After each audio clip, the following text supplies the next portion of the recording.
Hello, we're here with Little Bear. Hi, Little Bear, how are you? I'm doing good today. Thanks for talking to us.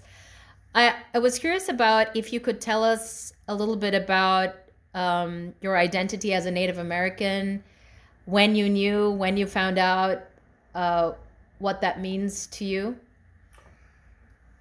When I truly found out I was Native American, I was actually in prison, and there were some elders that did some looking into my record, and what I mean by that is my not my criminal record, but my birth certificate, my birth record, my birth rights. I was They looked into Catholic Social Services, which is now called Catholic Charities. But back then it was Catholic Social Service. They looked into the records. They found out that I was adopted. Um, they couldn't find out some important things, but they did find out that I was Native American and I am Mexican, Latin. And as we look deeper into the culture, as I realized, man, I got culture, and I started looking into the culture and walking the red road, which is the way of our people, of the Native American people. It's a sacred road we call the red road.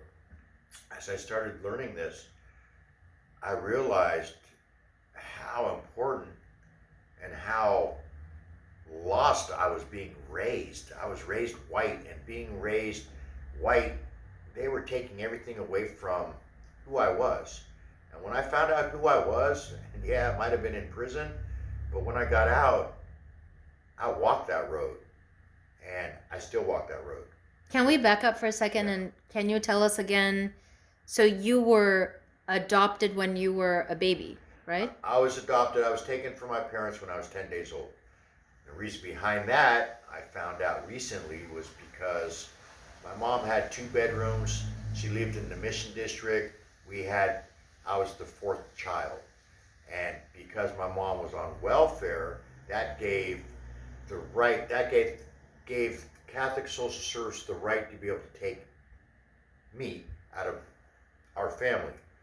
But what I really found out was they did this to millions of families throughout America. A certain type of family? Black and brown families, people that lived in the ghettos, people that lived on reservations. The government actually was trying, in a weird way, in a sense, to push minorities to make it look smaller, even knowing we're having babies. But on paperwork, I was considered Caucasian until I got out of prison. Which is the American government's way of saying you're of European ancestry, That's right? right. And this is what they did to most people that came in to Catholic Social Services from the 40s, 50s, 60s. The mid 70s, they had to stop doing that. And you were adopted by people of European descent? I was adopted by, at first, the Cushings, yes, straight white folks, and then I was given to the Seafers a couple years, 4 years later, and I was raised with them until I was 11 and started asking questions. When I asked questions, that's when Tell us about the question you said you asked and what happened. basically I asked my stepmom, and I'll never forget. I woke up and I walked out. I was 11 years old, just getting into junior high school, getting picked on, fights all the time, people saying things to me that I didn't understand. So I woke up and I asked my stepmom, "Who is my real mom?" And the response I got, slap in the face, stepdad, go back to bed. How dare you ask questions like that? But this is the way that we were raised back then. And the white society, honestly, the Catholic society, this is the way they structured us. And so, as a child, we were taught not to ask adults questions, not question, not question things in life. This is the way it is, accept it. But of course, as we get older, we realize that is not the way of life. That I do have culture, and we are allowed to ask questions. And through life, if you don't ask questions, you ain't gonna get anywhere. So yeah, it was different. But can you help me understand, Bear? So you're a child, you're going to a school. I mean, you see the way you look in a mirror, you see what other children look like. Doesn't that create confusion? When I When was 11, that's when the confusion came in. As soon as I got to junior high school, I started realizing that I wasn't who they told me I was. I was somebody else. And I wanted to know who that person was. I wanted to know what I was, and I just kept hitting brick walls all the time. I was picked on in junior high school immediately. Junior high school. So, as a child, I was raised in Pengrove, which is in Sonoma County, right out of Petaluma. When I went to junior high school, I didn't go to Pengrove Elementary School anymore. I had to go to Roanoke Park. That's where the junior high school was. It was either Roanoke Park Junior High or Petaluma Junior High. So they decided to stick me in a Roanoke Park Junior High, which was racist, so racist. And I didn't realize it until the first day I got there. My first encounter with racism was a punch in the face.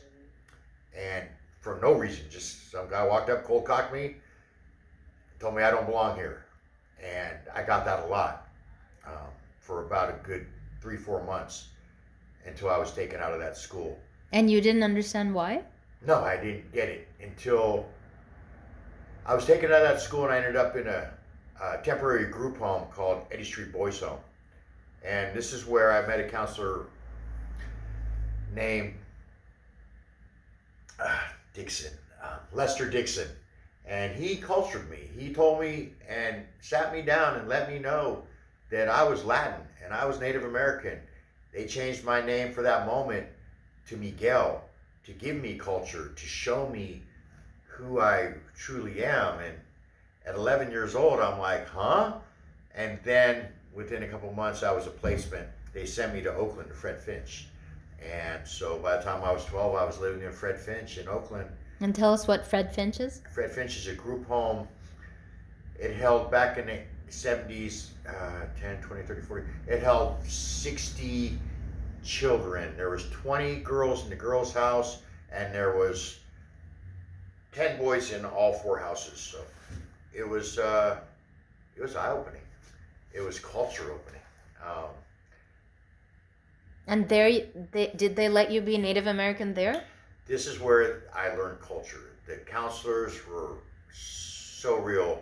We had Native American counselors, Mexican counselors, black counselors, white counselors. It was very diverse. Oakland's very diverse.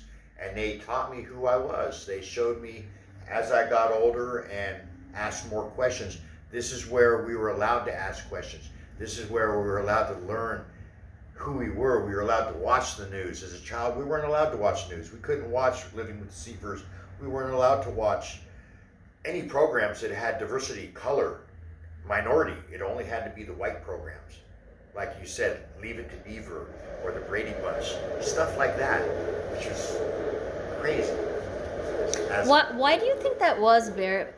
Was it part of the continuation of the cultural assimilation or the cultural annihilation that the boarding schools and the residential schools were trying to do? So it wasn't just the boarding schools, residential schools. They were all run by Catholic, and that was the Catholic way.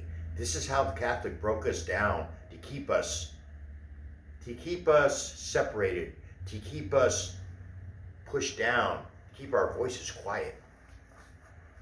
As I learned later as an adult how the boarding schools would take our language, our cultures away. And then I was actually blessed to go not to a boarding school, but a group home in Oakland, where this was not the case, because we had young adults teaching us, and it wasn't just the adults. These counselors were different minorities, and they were teaching us what they were brought up in Oakland, how the government really works, to give us an understanding to when we grow up as an adult, what we're walking into. So it was an eye-opener.